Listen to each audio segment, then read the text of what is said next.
When I first came, I would just be walking on the road, and when I see somebody, I'll just be like, and the person will be like, do me a favor, please. Get out of here.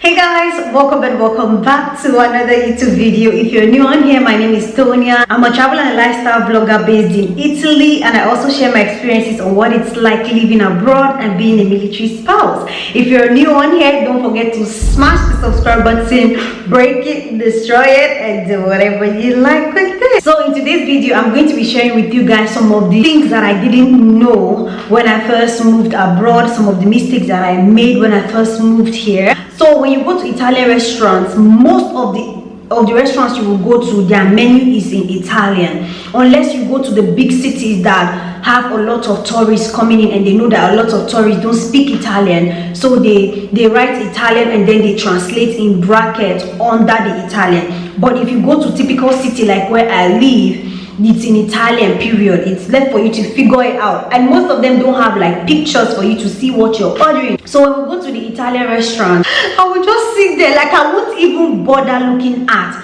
the freaking menu because I would have absolutely no idea what is there. What do you want?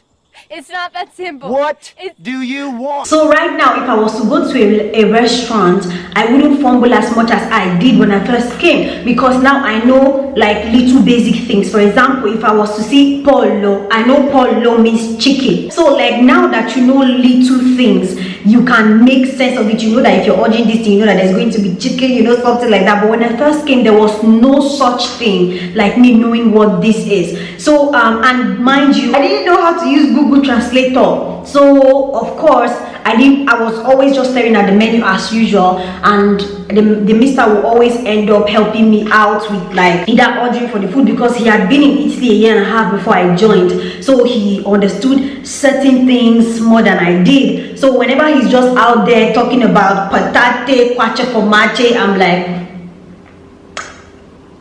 okay. The second thing that I struggled with so much was money.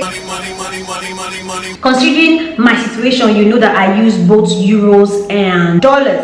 Now euros is straight to the point, like you have 1 euro, 2 euros, like that, and you can put this euro to make sense, and we have 50 cents just like that. I don't know why, but it was easier for me to figure out euros than it was for me to figure out dollars. This is dollar coins, right? So this is what dollar coins look like. Now one day I went to Taco Bell to buy something, and when I got there, I didn't understand how many cents makes $1, you know. So what I did was, when I got to the payment place, I just packed all the coins that I had and I poured it in front of the woman.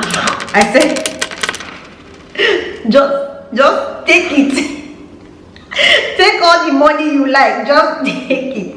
And she looked at me and she just took how many she needed to make up the amount that I needed, and then she gave me the rest, and I just poured into my purse and walked away quietly like nothing just happened. I know somebody that already knows how dollar works is gonna be like, how is it hard? For a newbie, it was so hard for me to figure out how many cents makes $1 and so on. You know, I had issues with that one, okay? And let's not even talk about when I traveled to other countries. Now the third thing that I really struggled with is crossing the road. See, if you've never been told, living in Italy, see, driving on the roads, the signs in Italy are like, see, let me tell you, in Italy they have so many signs, okay? It's like you've never seen anywhere else. Italians have so many signs. You will see them, they just have one triangle with a baby inside, and you're like, what does this even mean? Italian roads have too many signs, too many roundabouts, too many going and coming, so it's so confusing. Now in Nigeria they do have zebra crossings, which is that thing, that white lines on the road that shows that this is where you're supposed to be crossing. To be honest, I know that they have it in Nigeria, but it was never something I really knew what it meant. Like back in Nigeria, I didn't really know what this meant, zebra crossing on the road. To me, it's road design.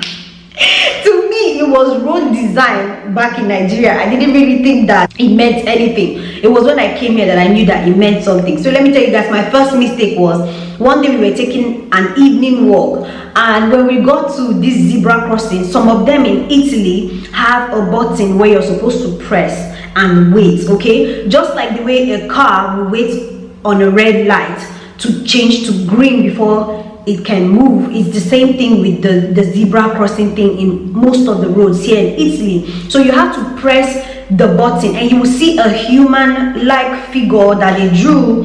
It will be red. If it's red, it means don't go. If it changes to green, it means you can now walk past that thing. But I didn't know this. When we got to that sign, I was like, la li la li la.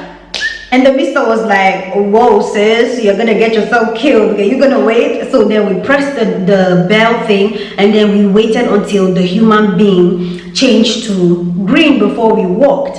Now another way that works in Italy is some of those places don't have that button for you to press.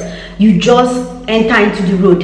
The one that blows my mind in this Italy is a lot of Italians don't give two F's about nothing. See, a car is coming, they will just enter into the road. If you drive in Italy, you can drive anywhere in the world. I am telling you, you will just be coming on a high speed like this and somebody will just enter into the road. I'm like, I own this road. This road I own. It is mine and you wait. Like, it is the cars that will wait for the human beings to cross the zebra thing. And I'm like, you people have mine. Try this one in Nigeria. One hungry driver that has been driving since morning. We just do you anyhow. You know, just climb on top of you and be going, you know, because they're like, in Nigeria, the drivers more like own the roads more than the humans do. But here, if the human is on the zebra crossing thing, the driver has to wait. So that was another thing that I had to learn, because when I first came, I would just stand there and be waiting and waiting and waiting, and I would see other people going and I'm like, are they mad? Are they not gonna wait for the driver to either stop or something? They will just enter into the road. So I had to adapt. You know, when you go to Rome, act like the Romans.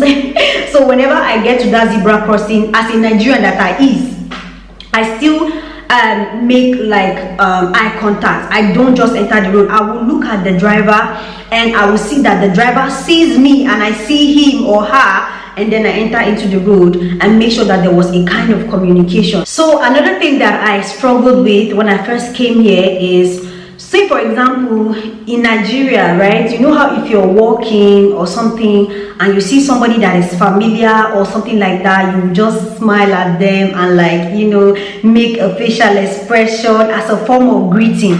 You know, like, you don't necessarily say hi, hello, but you can just smile and be like, you know, like, I see you, okay, and I know you see me, so hi. You know, you don't really say it, but there's like this body language, facial expression greeting going on. I don't know if any of you know about this particular one. Let me know in the comment section. This was another thing that I struggled with when I first came here, because as a very friendly person that I is, when I first came, I would just be walking on the road, and when I see somebody, I'll just be like, and the person will be like, Do me a favor, please. Get out of here. They will literally just press their phone and walk away, and I'm like, me that just smiled at you, did you not know that I am doing something? But that's not how it works here. Here, I feel like the people are more verbal, okay? So if they want to say hi to you, they would say ciao, okay, and you guys will say ciao ciao, and everybody will know what's going on. I had to learn that the hard way, and now I'm more verbal than I used to be, because now if I see you and I want to say hi to you, I'll say ciao or buongiorno or buonasera. Like, I will say something. I wouldn't just smile at you anymore, because I did that for months and people just looked at me like I was a mad person. Another thing that I experienced and didn't know about when I first came to Italy is that there's a place in Italy called the Tabacchi. I think it's called the Tabaccheria also.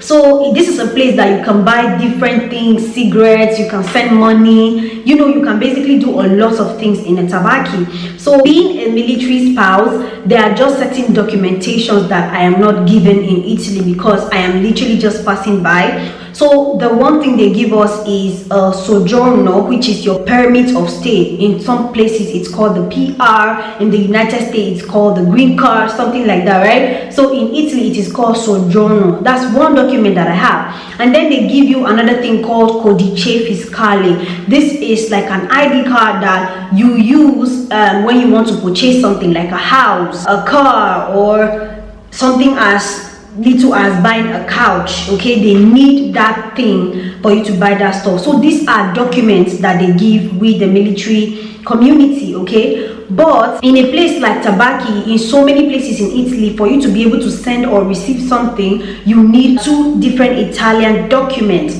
And so many times I walked into the Tabacchi with just my codice fiscale, and I was thinking that's enough. Both times I was sending money, not even receiving money. I was sending my own hard-earned money and they refused to receive it. They were like, you need 2 different Italian documents to send money. And I was like, what a wahoo.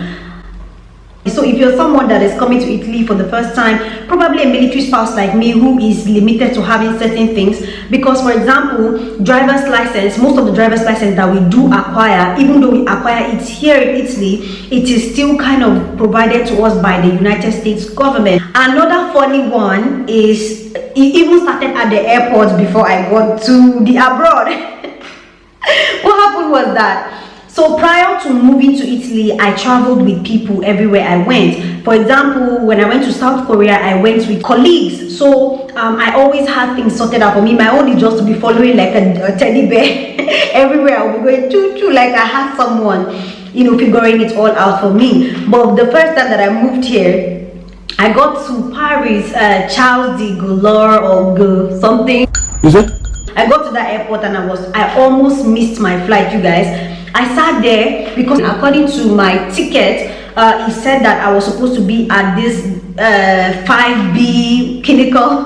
So I went and sat there. My flight was like 1 hour 30 minutes as at the time that I got there. So I was like 1 hour 30 minutes, good. I'm the first person. I look at my time and I was 1 hour 30 minutes early. There was nobody here. You know, at the airports they queue, you know, to check in and stuff like that. So I was happy that I was the first person, because I know that when the queue starts, I'm going to be in front, you know. So I laid down, I was relaxing, I was texting the mister. I was like, yeah, I'm just waiting for my flight. Let me tell you something. My flight was already almost leaving. I laid down and I slept there, and I was wearing to enter into the plane. 1 hour passed by. I didn't see nobody, you know, like the place was still empty. And I was like, what is going on?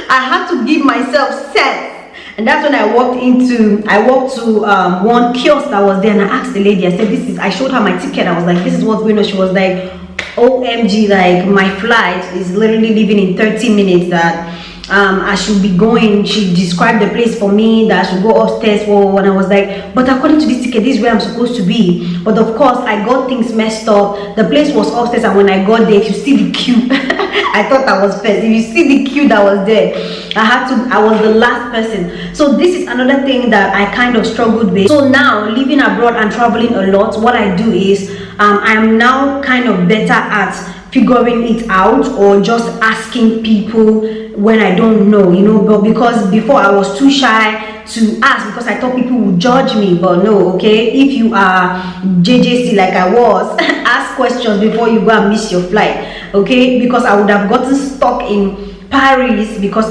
I didn't ask what to do, and I thought I knew it all. Of course I didn't. But anyways, these are some of my experiences, some of the mistakes I made, some of the silly things I did when I first moved abroad. Let me know in the comment section some of your mistakes that you made when you first moved abroad, or to a new state, or to a new country, or you know, just adapting to a new environment in general. Let me know in your comment section. Let me know your experience. I want to laugh, I want to know, okay? Thank you guys so much for watching this video. If you enjoy watching this video, don't forget to give me a thumbs up and smash the subscribe button if you're new. Break it, destroy it, and do whatever you like with it. And I'll see you guys in my next one. Ciao.